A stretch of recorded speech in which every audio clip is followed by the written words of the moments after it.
Hi, this is Michael Senoff with Michael Senoff's HardToFindSeminars.com. The title of this interview is called How to Recover Credit Card Declines in Today's Economy, Even If You're a Small Business. Internet merchants know the problem all too well. You get a customer signed up for a membership site or a reoccurring credit card payment for your subscription site, but when the expiration date charges for their card, you can't bill them anymore. Although guessing the new expiration date may work sometimes, it could also get you into trouble with the credit card companies if you violate their regulations. Paul Larson specializes in bringing solutions to merchants for common credit card problems like the one mentioned above, and even more complicated ones as well. And according to Paul, there are two main reasons cards decline: missed payments and over-the-limit spending. While the account may still be good, it will probably take a thoughtful and strategic approach in order to recover those declines. And in this audio, you'll hear how to do it the right way. You'll also learn why contacting the customer when there are problems only works about 10% of the time and what to do instead. You'll learn how to understand the coding for declined credit cards and design a recovery strategy that works for each. You'll learn two different types of mistakes companies make when processing credit cards: errors of omissions and errors of commission, and how to avoid making them. You'll learn the programs Visa and MasterCard has put into place for updated account numbers and expiration dates. You'll learn how many days you should wait before trying a card. You'll learn why asking for a second card on a customer's application may not be a good idea and some strategies that work. You'll learn why you should never go blindly into affiliate marketing without knowledge of credit card fraud and simple steps to protect yourself. Paul says he tries to help merchants deploy comprehensive decline recovery tactics that work for their particular needs. And with 80 million credit cards shut down in 2009 alone, every marketplace is feeling the hit. So every transaction needs to count. And in this audio interview, you'll hear how to make that happen for you. Now let's get going.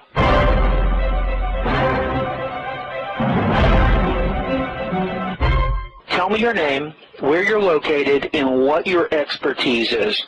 Sure. Thanks so much. My name is Paul Larson, and own and operate Paul Larson Consulting, LLC. What we do almost exclusively is bring solutions to subscription and recurring marketers, and the solutions are primarily regards to transactional advantages that they can take advantage of to affect as many credit card charges as possible. We're in a time of great duress with credit cards, and so fortunately card companies and some of the processors have made some good weapons, tools, and procedures available to help mitigate some of the travail that merchants are feeling today because of various things, which we can elaborate on if you like. But bottom line is that we enhance bottom lines by helping affect as many charges as possible. Paint me a picture. Let's say you've got an internet marketer out there and he sells a subscription site, a membership site. And let's say he's got 10,000 members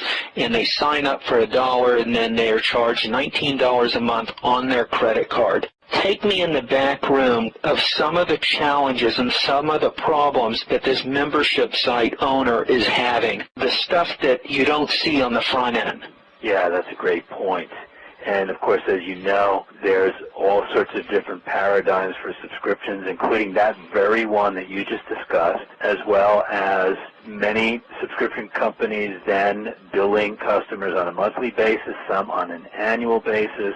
And what you've got now is a confluence of many issues, but let's just talk about one, and that is there has been incredible number of reissued cards just in 2009 alone. You know, we're coming off of the biggest breach in history with Heartland Merchant Services, where 130 million card accounts were stolen. So people understand, you had 130 million credit cards stolen, so you have all these consumers, 130 million of them, who have maybe subscription payments with merchants, and then instantly those cards become null and void because they have to be reissued? Yeah, in truth, not all 130 million card accounts were active, and not all issuers determined that all those cards need to be reissued. But even if, and we know it's true, that a small percentage of those cards were reissued, well, 10% of 130 million is 13 million cards, and of course it was more than that.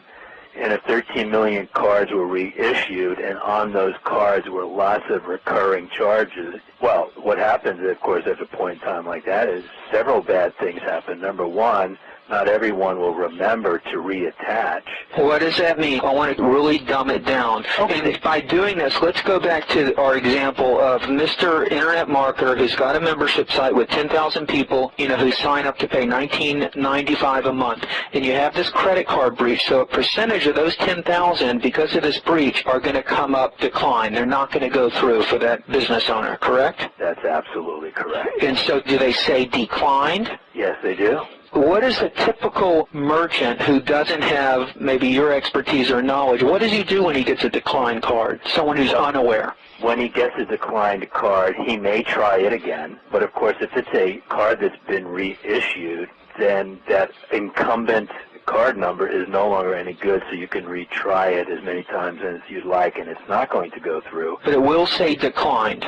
It will say declined, and then most merchants will recognize the difference between some processors give pretty clear definition about what the decline is. So in this particular case, if it's related to a card that was reissued, well, the old card account number is no longer good, that will come back to the merchant, and the merchant will realize I've got very little chance of getting any success on this, even if I retry it. So then they'll begin their blocking and tackling methods with the customer, emailing them, getting in touch with them, letting them know that their card declined, and trying to secure a new payment method to continue the subscription with the customer. Why do you call it blocking and tackling methods? Because at the end of the day, even the greatest marketers in the world have a difficult time reaching customers in that way, getting the relationship re-energized once this involuntary activity happens. It's very difficult. We find most of our merchants tell us that the best of their proactive abilities to get customers to provide information to update accounts is 10%. Hi, it's Michael Senoff with HardToFindSeminars.com. Thanks for watching this video.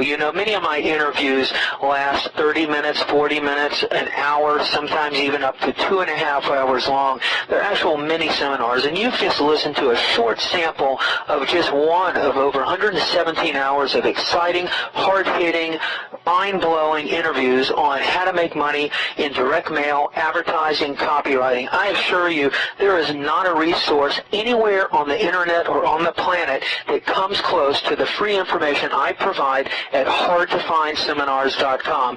So go right now to HardToFindSeminars.com, and you'll have free access to 117 hours of audio interviews with typed word-for-word downloadable transcripts and downloadable MP3 files. Please browse some more of the videos or go right directly to HardToFindSeminars.com. Thanks for watching.